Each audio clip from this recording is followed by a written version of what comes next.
A simple mistake that shook the galaxy. The salvage vessel Crimson Claw drifted through the asteroid field like a metal scavenger picking through bones. Captain Zex Korath, a scarred Vexalian with 4 arms and eyes like burning coals, sat in his command chair watching the sensor feeds. His crew of misfits and cutthroats had been hunting easy prey for weeks, but the pickings had been slim in this forgotten corner of space. "Captain," called Vrak, his Thurian first mate, "we're picking up a distress beacon. Small craft, looks like a human escape pod." Zex's mandibles clicked with interest. Humans were relatively new to the galactic scene, and their ships often carried valuable salvage. More importantly, they paid well for their people back. "Bring it aboard," he ordered, settling back to watch his crew work. The pod clanged against the Crimson Claw's docking bay with a dull thud. Steam hissed as the atmospheric processors equalized pressure. Zex and 3 of his crew gathered around the pod as the hatch slowly cycled open. They expected to find some terrified merchant or maybe an injured pilot. Instead, a small human girl stepped out, brushing dust from her clothes with an almost casual air. She looked to be about 12 standard years old, with dark hair pulled back in a ponytail and intelligent brown eyes that seemed to take in everything at once. She wore a simple jumpsuit with patches on the knees and carried a small backpack covered in colorful designs. "Well, hello there," she said in perfect galactic standard, looking up at the towering aliens without a trace of fear. "I'm Emma. Are you pirates or just really bad at ship maintenance?" Zex blinked all 4 eyes in surprise. Most humans he'd encountered were loud, panicked creatures when captured. This one seemed genuinely curious rather than terrified. "We are salvage operators," he replied carefully. Emma nodded as if this made perfect sense. Salvage operators who happen to carry military-grade weapons and operate in neutral space without transponders. "Sure." She shouldered her backpack and looked around the docking bay. "Nice ship, though. Corellian design, modified engines, enhanced shielding. Someone knows what they're doing." Vrak leaned closer to his captain. "She knows too much," he whispered. Emma apparently heard him. "Oh, don't worry about me. I'm just observant. My mom always says paying attention keeps you alive." She smiled brightly. "Speaking of which, you should probably know she'll be looking for me." "Your mother?" Zex asked, though something in the girl's tone made his stomach plates shift uneasily. "Mm-hmm. She works for the government, transportation department." Emma began walking toward the exit as if she owned the ship. "She moves things from place to place, usually big things, important things." The pirates exchanged glances. A government transport officer might bring a decent ransom, but nothing too dangerous. Zex decided to play along with the child's confidence. "And where exactly were you and your mother traveling?" "Classified," Emma said cheerfully, then paused. "But between you and me, it had something to do with the new defense installations on the Outer Rim. Mom was consulting on their transportation needs." Over the next few hours, Emma settled into the ship with disturbing ease. She made friends with Crix, the ship's engineer, asking detailed questions about the engine modifications. She complimented Yara, the communications officer, on the encryption protocols she'd observed. She even convinced the cook to let her help prepare the evening meal, during which she casually mentioned how much she missed her mother's cooking. "Mom makes the best noodles," Emma told them over dinner. She learned the recipe when she was stationed on Kepler 442b. That was before she got promoted to the Admiralty, of course. The word Admiralty hit the dining area like a cold wind. Conversation stopped. Utensils clattered against plates. Zex felt his confidence begin to crack. "Admiralty?" he repeated slowly. "Oh yes," Emma said, twirling noodles on her fork. "Admiral Sarah Chen, Terran Naval Command. Maybe you've heard of her? She's kind of famous in certain circles." She took a bite and smiled. "These really are good noodles, by the way." The silence stretched until Vrak found his voice. "You're the daughter of Admiral Chen?" "Guilty as charged," Emma said with a little shrug, though she prefers I call her Mom when we're not at official functions. Zex's mind raced. Even he had heard of Admiral Sarah Chen, the woman who had turned humanity's ragtag collection of ships into a force that made even the Galactic Council nervous. The tactical genius who had ended 3 separate conflicts without firing a shot, simply by positioning her fleets where they couldn't be ignored. "This changes things," he muttered. Emma nodded sympathetically. "It usually does. People get all weird when they find out about Mom's job. But don't worry about it too much. She's very reasonable, as long as nobody does anything stupid." The next morning brought the first transmission from the Galactic Council. The message was brief and urgent. Any vessel holding human civilian Emma Chen is advised to return her immediately to the nearest Terran facility. This is not a request. Emma, who had been helping Crix calibrate the sensor array, looked up with interest. Oh, they found out already. Mom's getting faster. More messages began flooding in throughout the day, first from various trading stations, warning of unusual Terran fleet movements, then from shipping companies reporting their vessels being stopped and searched by human patrols. Finally, a priority burst from the Galactic Defense Network itself. To Captain Zex Korath of the vessel Crimson Claw, the message began, and Zex felt his blood turn cold. They knew his name, they knew his ship. You are currently in possession of a Terran citizen of extreme importance. You have 24 standard hours to arrange safe return. After that time, we cannot guarantee your protection from enthusiastic rescue efforts. Emma looked up from the technical manual she'd been reading. 24 hours? That's generous. When the hegemony took Ambassador Williams last year, Mom only gave them 6. What happened to them? Yara asked, her voice barely a whisper. Oh, they gave him back after 4 hours, Emma said matter-of-factly. Mom can be very persuasive when she wants to be. As if summoned by her words, the ship's long-range sensors began screaming. Vrax stumbled over his readings, his voice cracking. Captain, we have contacts, multiple human ships moving fast, heading directly for our position. How many? Zex demanded. I can't get a clear count. They're using some kind of sensor dampening technology. Could be 3, could be 30. Emma smiled and closed her manual. Probably somewhere in between. Mom doesn't like to show off unless she has to. The first direct communication from the human fleet came 12 hours ahead of schedule. The voice that filled the bridge was calm, professional, and utterly terrifying in its controlled intensity. This is Admiral Sarah Chen of the Terran Naval Command. You have something that belongs to me. Zex activated the comm with shaking hands. Admiral Chen, your daughter is safe and unharmed. We had no intention of... I'm going to stop you right there. The Admiral's voice cut through his explanation like a blade. Intentions don't matter. Actions do. You took my daughter. Now we're going to discuss terms. Emma bounced up from her seat. Hi, Mom. There was a pause, and when Admiral Chen spoke again, her voice carried just a hint of warmth. Hello, sweetheart. Are you all right? I'm fine. These guys have been really nice, actually. Crix taught me about hyperdrive mechanics, and Yara showed me their encryption systems. Another pause. Their encryption systems? Don't worry, I was careful. I only memorized the important parts. Zex felt something die inside his chest. The girl had been studying them, learning their systems, all while acting like a curious child, and now her mother, one of the most dangerous humans in the galaxy, knew everything Emma had learned. Captain Korath, Admiral Chen's voice returned, steel wrapped in silk. My daughter seems to like you. That's the only reason you're still breathing, but my patience has limits and you're approaching them quickly. The next few hours were a nightmare of increasing pressure. More human ships appeared on sensors, moving with mechanical precision to surround the asteroid field. Civilian vessels began broadcasting warnings to stay clear of the area. The Galactic Council sent increasingly panicked messages urging immediate surrender. Emma spent the time drawing pictures with materials borrowed from the ship's supplies. When Zex looked over her shoulder, he saw detailed schematics of the Crimson Claw's internal layout, complete with security weak points and escape routes. Just keeping busy, she explained with an innocent smile. As the deadline approached, Zex found himself faced with an impossible choice. Surrender and hope the humans showed mercy, or run and face the consequences of having the entire Terran fleet hunting them across the galaxy. Emma made the choice for him. As the final hour ticked away, she stood up and walked to the communications console. Mom? I think it's time to come get me. Admiral Chen's response was immediate. On my way, baby girl. Through the viewports, Zex could see lights moving among the asteroids, not ships, something smaller, more personal. A single small craft approached with the confidence of absolute certainty, docking with the Crimson Claw as if it had done so 1,000 times before. Emma shouldered her backpack and walked to the airlock. As she passed Zex, she paused and looked up at him with those 2 intelligent eyes.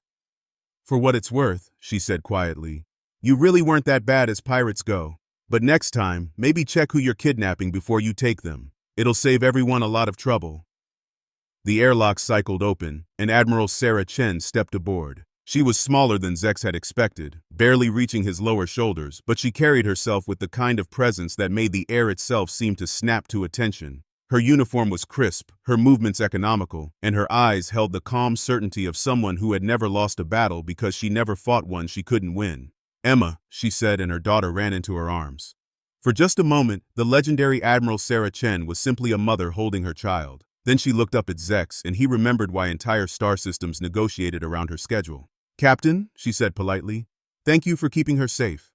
And with that, both humans were gone, leaving Zex and his crew alone with the sudden, overwhelming understanding that they had just been marked by the most dangerous woman in the galaxy. The legend had begun.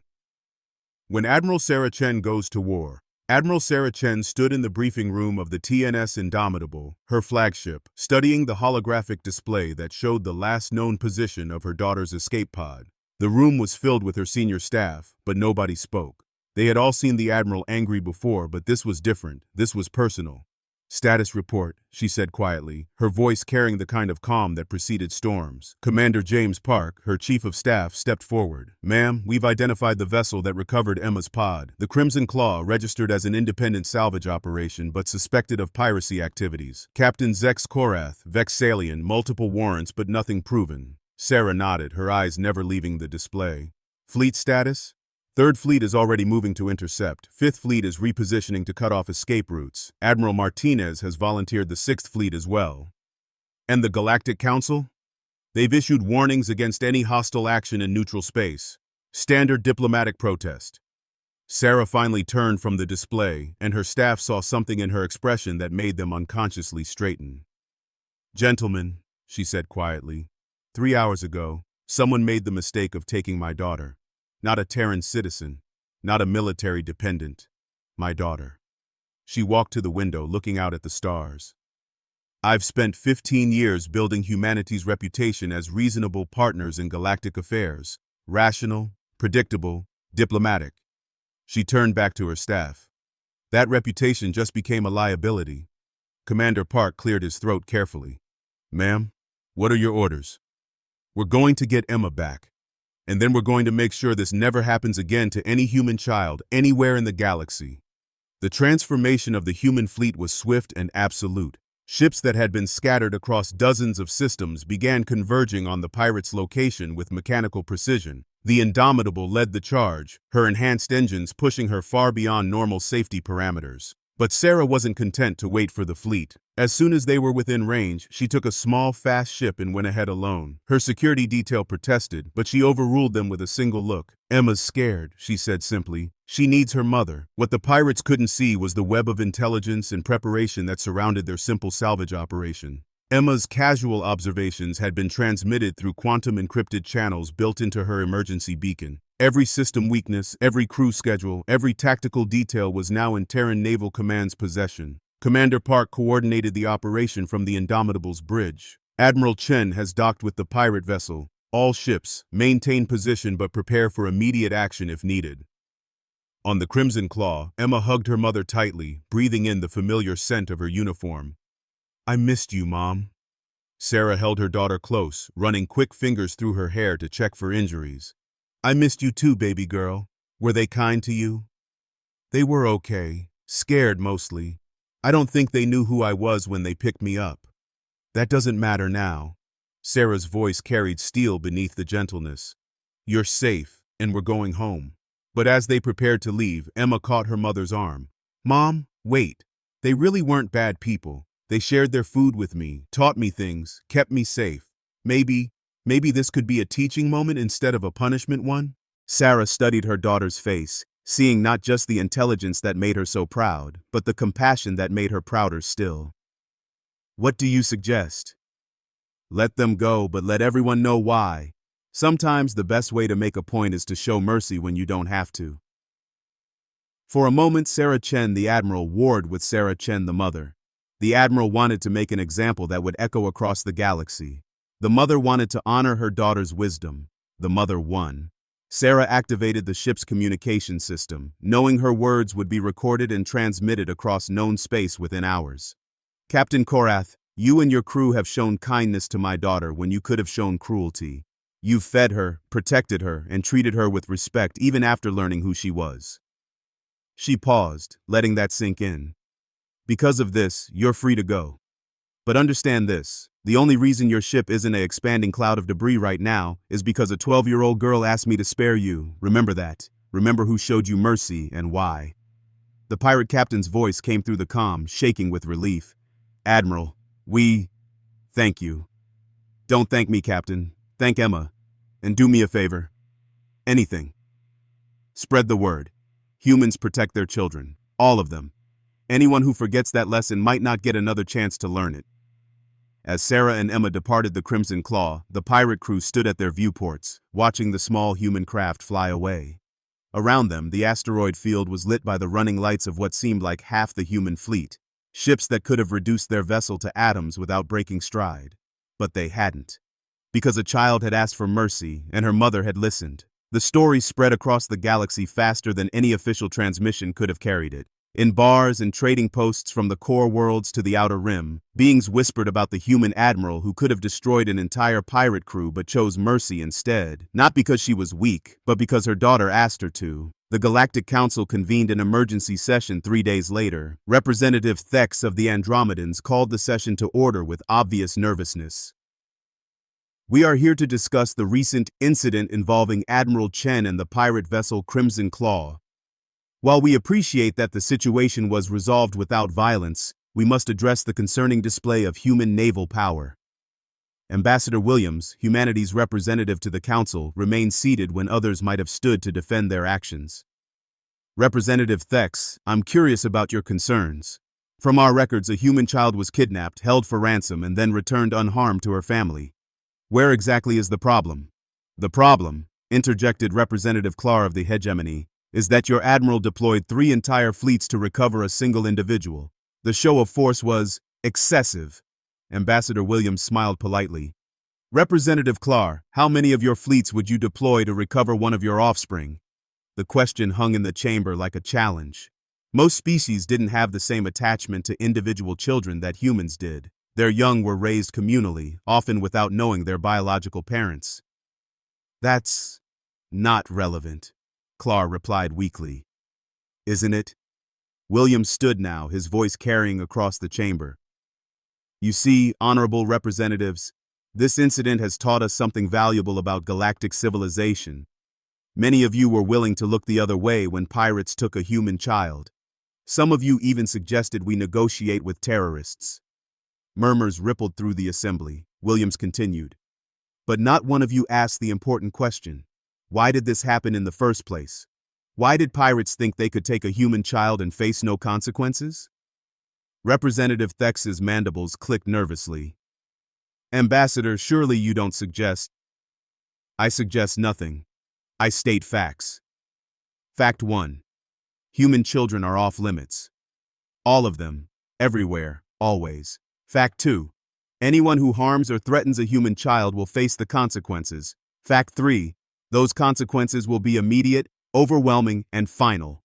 Williams paused, looking around the chamber at representatives who suddenly found their seats very interesting. Unless, of course, they're fortunate enough to have their actions judged by someone as wise and merciful as 12-year-old Emma Chen.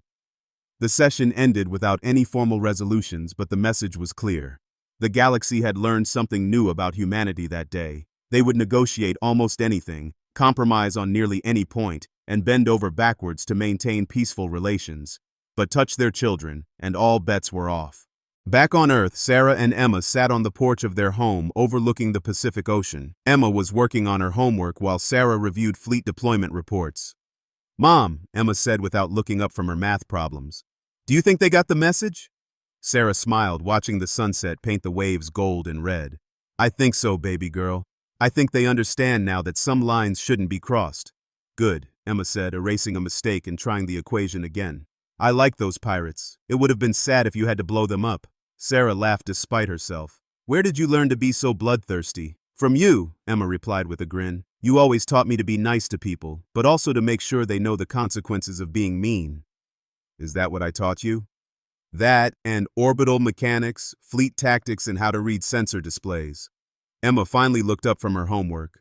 "For a mom who works in transportation, you sure know a lot about military stuff." Sarah pulled her daughter close, breathing in the familiar scent of her shampoo. "Smart girl. I get it from my mom." Across the galaxy, in bars and spaceports, on trading stations and diplomatic facilities, beings were learning a new phrase in dozens of languages. It spread from species to species, carried by traders and diplomats, pirates and merchants. Don't touch the human children. Simple words. But behind them lay the promise of Admiral Sarah Chen's fleet and the understanding that humanity's mercy had limits. The galaxy had been warned. Most of them were smart enough to listen. Why you never touch a human's child. 6 months after the incident with the Crimson Claw, the galaxy had settled into a new normal. Trade routes operated more safely, piracy decreased significantly in sectors with human presence, and most species had incorporated "don't touch the human children" into their basic safety protocols. But not everyone had gotten the message. High Admiral Vezak of the Korath Empire was old, proud, and convinced that humans were an upstart species that needed to be reminded of their place in the galactic hierarchy.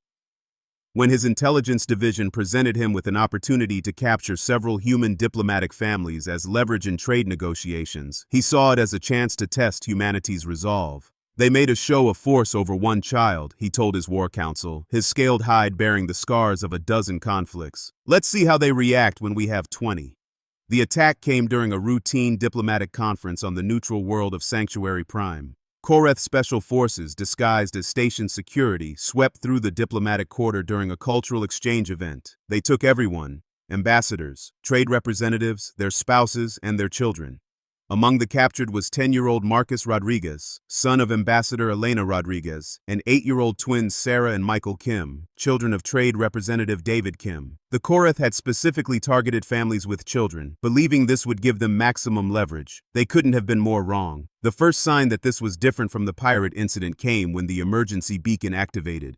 Every human child carried one, a lesson learned from Emma's experience. But these weren't just distress signals. They were military targeting beacons, quantum encrypted and impossible to jam. Within minutes, every human ship within 50 light-years was altering course for Sanctuary Prime. But more than that, the signals triggered a protocol that had been developed in secret after Emma's kidnapping. Admiral Sarah Chen was aboard the TNS Indomitable when the alert came through. She was reviewing tactical reports when Commander Park burst into her ready room without knocking. "Ma'am, we have a broken arrow situation." Sarah's blood went cold. Broken arrow was the code phrase for multiple human children in immediate danger from hostile forces. It meant all other missions were secondary. It meant the gloves were off. "How many?" she asked, already moving toward the bridge. 17 human children, ages 6 to 14, plus their parents and 32 other civilian diplomatic personnel. Sarah's expression didn't change, but everyone on the bridge noticed the temperature seemed to drop several degrees when she arrived. "Fleet status?" "Admiral Martinez is en route with the 5th Fleet. Admiral Thompson is bringing the 7th. The 9th Fleet is repositioning from the Vega sector." "Not enough." Sarah's voice was deadly calm. "Signal Terra Command. Authorization Chen Alpha 7. Full broken arrow response." Commander Park's eyes widened. "Ma'am, that's 3 full battle fleets plus special operations support." "Yes." Sarah turned to face the main viewer. "They want to know how we react when they take our children? They're about to find out." The response was unlike anything the galaxy had ever seen. Human ships appeared from everywhere, not just military vessels but civilian craft pressed into service, privateers working under letters of marque, even scientific vessels armed with whatever weapons they could mount. But it was the arrival of the TNS Retribution that made the Korath leadership truly understand their mistake. The newest and largest ship in the human fleet, she was Admiral Chen's personal command for operations like this. Her appearance in the Sanctuary system, accompanied by more than 200 human vessels, sent shockwaves through galactic intelligence networks. High Admiral Vezak watched the sensor displays with growing alarm. What had started as a simple hostage situation was turning into the largest concentration of human naval power ever assembled in one location. "Sir," his intelligence officer reported, "we're receiving communications from the Galactic Council, the Trade Federation, and 17 different planetary governments. They're all telling us to surrender immediately." "Surrender?" Vezak's voice was incredulous. "We have nearly 50 hostages. They can't risk—" His words were cut off by an incoming transmission. The image that appeared on his command screen was Admiral Sarah Chen, and she looked like the embodiment of controlled fury. "Hi, Admiral Vezak," she said without preamble. "You have something that belongs to us." "Admiral Chen," Vezak replied, trying to project confidence he didn't feel. Surely we can discuss this rationally. Your people are safe and unharmed. We simply wish to negotiate. Let me stop you right there, Sarah interrupted, her voice cutting through his words like a blade. You took our children, our babies. There are no negotiations, there are no discussions. There is only the choice between returning them unharmed right now or facing the consequences of your actions. You cannot threaten the Koreth Empire, Vezak snarled. We are a proud warrior race. We do not bow to... The transmission cut off. On his screens, Vezak watched in horror as human ships began moving into attack formations around Sanctuary Prime. They weren't positioning for a siege or a standoff. They were preparing for total war, but the most terrifying thing wasn't the ships, it was the silence. No ultimatums, no demands, no negotiations. The humans had simply moved into position and waited. The Galactic Council convened an emergency session, but this time Ambassador Williams didn't attend in person. Instead, he appeared via hologram from aboard a human warship. Ambassador, Representative Thex began desperately, surely humanity can be reasonable about this. Representative Thex, Williams interrupted, his voice carrying a chill that made the chamber fall silent. 6 months ago, my colleague Admiral Chen showed remarkable mercy to pirates who had taken her daughter. She spared them because that daughter asked her to. She used the incident to teach a lesson about human values. Williams paused, letting his words sink in. Apparently that lesson was not learned by everyone, so today, we're going to teach a different lesson. Today you're going to learn why every human child in the galaxy carries a military targeting beacon. Today you're going to understand what happens when someone ignores our warnings. Ambassador, please, Representative Clark pleaded. Surely the Koreth can be made to see reason. The time for reason ended when they took our children, Williams said coldly. What happens next is entirely up to High Admiral Vezak. On Sanctuary Prime, the Koreth forces were discovering what human children were actually like when they were scared and angry. Unlike adult diplomats who might cooperate with their captors, the children had no understanding of political necessities. 10-year-old Marcus Rodriguez had managed to activate a hidden communication device in his shoe and was providing running commentary on guard positions to whoever was listening. The Kim twins had somehow accessed the station's internal systems and were systematically disabling security cameras and door locks. And 12-year-old Jennifer Walsh, daughter of the military attaché, had organized the other children into what she called resistance cells and was planning escape routes with the tactical knowledge her father had unknowingly taught her through bedtime stories about military history. The adult hostages watched in amazement as their children turned captivity into warfare. Ambassador Rodriguez found herself taking orders from her 10-year-old son, who somehow knew which corridors had the best cover and which guards changed shifts when. But it was Emma Chen's arrival that changed everything. Sarah hadn't intended to bring her daughter on a military operation, but Emma had pointed out that she knew more about being a hostage than any adult on the ship. She'd insisted on coming, and when Admiral Sarah Chen's 12-year-old daughter insisted on something, even fleet admirals listened. Emma came aboard Sanctuary Prime through a maintenance shaft, wearing a child-sized environmental suit and carrying equipment that would have impressed Special Forces operators. She moved through the station like a ghost, using lessons her mother had taught her and skills she'd learned from watching human tactical operations. When she reached the other children, she didn't just help them escape, she turned them into a force multiplier. My mom's outside with about 200 ships, she told the group calmly. We need to give her clear targeting data and get all the adults to the safe zones. Marcus, you're on communications. Jennifer, take half the group and secure the north corridor. Sarah and Michael, I need you to access the station's defensive systems. How do we do that? 8-year-old Sarah Kim asked. Emma smiled, and for a moment she looked exactly like her mother. Easy, we're human children and everyone underestimates us. Let's use that. What followed was the most unusual rescue operation in galactic history. While Admiral Chen's fleet maintained position outside, a group of human children systematically dismantled the Koreth occupation from the inside. They hacked systems, disabled weapons, freed prisoners, and provided targeting information to the human forces with ruthless efficiency. High Admiral Vezak watched his carefully planned operation collapse in real time. His forces were being outmaneuvered by children who should have been cowering in fear. His security systems were being defeated by kids who treated electronic warfare like a video game. When the message came from Emma Chen herself, transmitted on all frequencies, it was the final blow to his confidence. High Admiral Vezak, this is Emma Chen. You know, Admiral Chen's daughter, the one who was kidnapped by pirates 6 months ago? Vezak stared at the transmission in disbelief. A 12-year-old girl was addressing him as an equal. Here's the thing, Emma continued conversationally. Those pirates were actually pretty nice to me. They fed me, talked to me, treated me like a person. But you've scared my friends. You've made their parents worry. You've made children cry." Her voice hardened, and suddenly she sounded exactly like her mother. "So here's what's going to happen. You're going to surrender right now, release everyone, and maybe my mom will let you live long enough to explain yourselves to the Galactic Council. Or you can keep being stupid, and we'll show you what human children are really capable of when someone threatens their families." The transmission ended, leaving Vezak staring at a blank screen.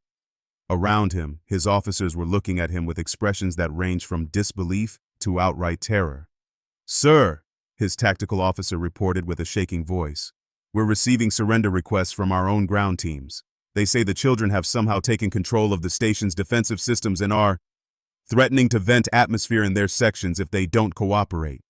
Vezak felt his world crumbling. "Children," he whispered. "We're being defeated by human children." The final blow came when Emma Chen appeared on his personal communication channel, somehow having bypassed every encryption and security protocol the Korath had developed over centuries of warfare. "Hi, Admiral," she said politely. "I've just sent you the schematics for your flagship. I've also highlighted 17 critical systems that my friends and I could disable from here if we wanted to. We don't want to because that would be mean, and Mom taught me not to be mean unless someone really deserves it." She paused, letting that sink in. "But you scared my friends, so I'm thinking you might deserve it a little bit. What do you think?" Vezak looked at his screens and saw that she wasn't bluffing. His ship's most classified blueprints were displayed in perfect detail, with targeting solutions that would cripple his vessel without destroying it. Somehow, a 12-year-old girl had gained access to information that should have been impossible for her to obtain. "How?" he managed to ask. Emma's smile was bright and innocent and absolutely terrifying. "You know what the best thing about being underestimated is, High Admiral? People never guard against threats they don't see coming. And nobody ever sees human children coming." The surrender came 20 minutes later. Not a negotiated ceasefire or a strategic withdrawal, but an absolute unconditional surrender. High Admiral Vezak himself transmitted it on all frequencies, his voice shaking as he announced that the Galactic Empire was releasing all hostages and standing down all forces. Admiral Sarah Chen's response was swift and final. "Accepted. All Korath personnel will remain in position until Galactic Council peacekeepers arrive. Any attempt to leave or communicate with Korath Command will be considered an act of war." But it was Emma who delivered the message that would echo across the galaxy for generations. "High Admiral Vezak," she said, her young voice carrying to every corner of known space through the communication networks that had been following the crisis. "You made a mistake today. You thought human children were weakness. You thought we were leverage to be used against our parents." She paused, and when she continued, her voice carried the authority of someone far older than her 12 years. "Human children aren't weakness. We're the reason humans fight so hard. We're not leverage. We're the thing that turns ordinary people into forces of nature. When you threaten us, you don't weaken humanity. You give them something worth burning down the galaxy to protect." The rescue operation concluded without a single shot being fired by the human fleet. Every hostage was returned safely. Every child reunited with their families. But the message sent that day resonated far beyond the immediate crisis. Within hours, the recording of Emma Chen's transmission was playing in languages across hundreds of worlds. Within days, it had become the most watched communication in galactic history. Within weeks, "Don't touch the human children" had evolved from a cautionary phrase to an absolute law of interstellar relations. The Galactic Empire never recovered from the humiliation. High Admiral Vezak was court-martialed by his own people and exiled to a mining colony on the galaxy's edge. The Korath government issued a formal apology to Earth and established a fund for human children's education that would last for generations. But more than that, the galaxy learned something fundamental about humanity that day. They learned that human children weren't just protected, they were trained. Every human child carried not just a targeting beacon but the knowledge and skills to use it. Every human child was taught not just to be rescued but to rescue themselves and others. The Galactic Council passed the Child Protection Accords 3 months later, a treaty that established the safety of all species young as an absolute principle of interstellar law. Ambassador Williams signed it on behalf of humanity, with Emma Chen standing beside him as an honorary witness. "Why her?" Representative Thex had asked during the preliminary negotiations. "Because," Williams had replied simply, "she's the reason this treaty exists. and because human children understand better than most adults that some things are worth fighting for. 2 years later, Emma Chen sat in her mother's office aboard the TNS Indomitable, working on a school report about interspecies relations while Sarah reviewed intelligence reports from the Outer Rim. "Mom," Emma said without looking up from her tablet, "do you think they really learned the lesson?" Sarah smiled, watching her daughter work. The girl who had turned a hostage situation into a tactical victory was now struggling with ancient galactic history homework, looking every bit the ordinary teenager she should be allowed to be. "I think so, baby girl. The galaxy's a safer place for all children now, not just human ones. That's worth being proud of." "I am proud," Emma said, then grinned.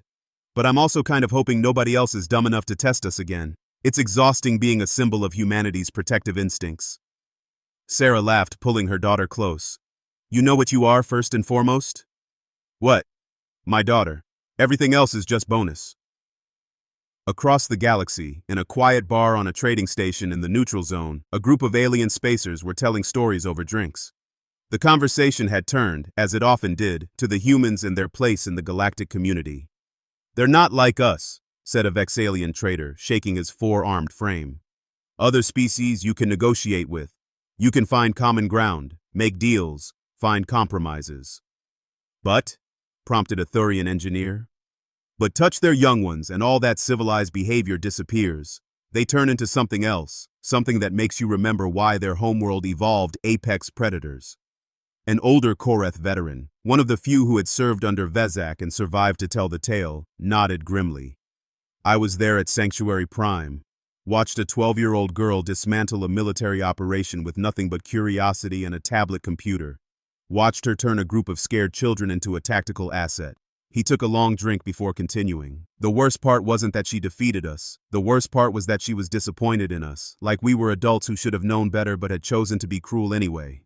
The bar fell quiet, each being lost in their own thoughts about humanity and the lessons learned in Blood and Starlight.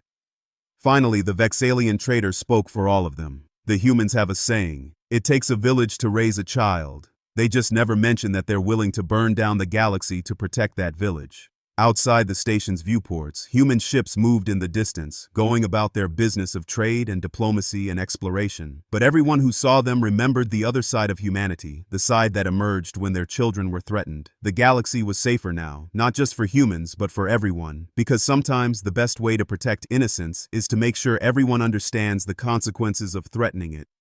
And in the end, that was the most human lesson of all. That love and protection and fierce determination weren't weaknesses to be exploited. They were strengths that could reshape the galaxy. Emma Chen finished her homework and looked out at the stars, wondering what adventures awaited among them. But she wasn't worried about the dangers that might be lurking in the dark. After all, she was a human child and the galaxy had learned exactly what that meant. The legend was complete.